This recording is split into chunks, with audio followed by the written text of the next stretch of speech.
শবে বরাতের রাতে একত্রিত হয়ে রাতভর ইবাদত করা ও পরদিন রোজা রাখা কতটুকু শরীয়ত সম্মত?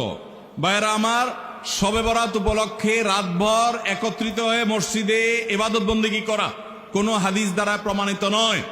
এবং দিনের বেলা যে রোজা, এই রোজা শবে বরাত উপলক্ষে না, এটা হলো শাবান উপলক্ষে রোজা। এই রোজা হলো আইয়াম বীজ উপলক্ষে রোজা। নবী করিম সাল্লাল্লাহু আলাইহি ওয়াসাল্লাম শাবান মাসে এমনি বেশি বেশি নফল রোজা রাখতেন, সেই হিসাবে আপনিও রাখবেন। আবার আইয়াম বীজ 13, 14, 15 রোজা রাখতেন, সেই হিসাবে রাখবেন।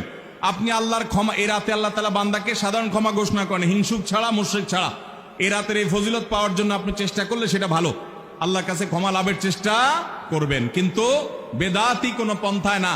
অনেকে বলে যে এত রাকাত নামাজ, অমুকটা অত সূরা এত রাকাতে পড়তে হবে, এগুলা মন গড়া কথাবার্তা, এগুলার কোনো ভিত্তি কোরআন হাদিসে নাই। আবার অনেকে মনে করে হালুয়া রুটি খাইতে হবে, আতশবাজি করতে হবে, আলোকসজ্জা করতে হবে। শবে বরাতকে কেন্দ্র করে যা হয় তার বেশিরভাগই বেদাত এবং ভুয়া, মন গড়া ভিত্তিহীন, এগুলার কোনো অস্তিত্ব কোরআন হাদিসে পাওয়া যায়। আল্লাহ আমাদের সবাইকে সুন্নাহ মেনে চলার তৌফিক দান করুন। আমরা সুন্নাহ মেনে চলবো। শাবান মাসের সবচেয়ে বড় আমল হলো নফল রোজা রাখা। বেশি বেশি রাখবো তো ইনশাআল্লাহ।